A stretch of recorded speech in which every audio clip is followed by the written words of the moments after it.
Bank Indonesia Perwakilan Sulawesi Selatan menilai hilirisasi sektor pertanian menjadi kunci utama dalam memperkuat struktur ekonomi daerah. Kepala BI Sulsel menyampaikan bahwa sektor pertanian masih memegang peran strategis dalam menopang pertumbuhan ekonomi Sulawesi Selatan. Menurutnya, hilirisasi diperlukan agar komoditas pertanian tidak hanya dijual dalam bentuk bahan mentah. Proses pengolahan hasil pertanian dinilai mampu menciptakan nilai tambah yang lebih besar bagi daerah. Hilirisasi juga diyakini dapat membuka peluang usaha baru serta meningkatkan daya saing produk lokal. Bank Indonesia mendorong kolaborasi antara pemerintah daerah, pelaku usaha, dan lembaga keuangan dalam mendukung proses hilirisasi. Selain pertanian, sektor perikanan juga dinilai memiliki potensi besar untuk dikembangkan melalui pendekatan serupa.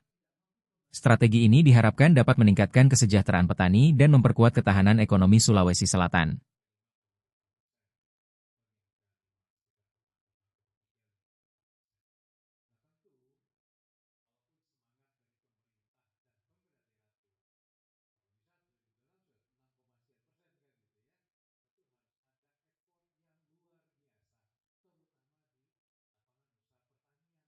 Walaupun dibandingkan dengan tahun 2012-2011 tadi, itu turun ya dari 23% sudah sekarang 21%. Tetapi karena kekuatan utama sukses masih di pertanian, maka effort yang lebih, yang tinggi harus memang perlu difokuskan untuk pertanian. Apa misalnya pertama, Pak Gubernur sudah masih di bawahnya Jawa.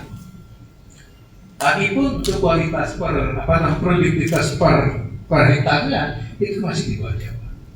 Jadi pengembangan bibit berbagai harus dilakukan, program bibit mandiri itu harus dilakukan.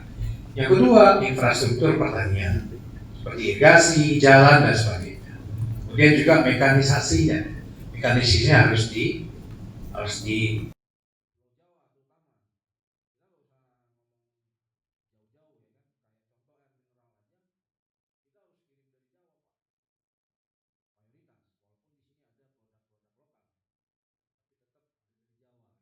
Download Tribun X sekarang, menghadirkan lokal menjadi Indonesia.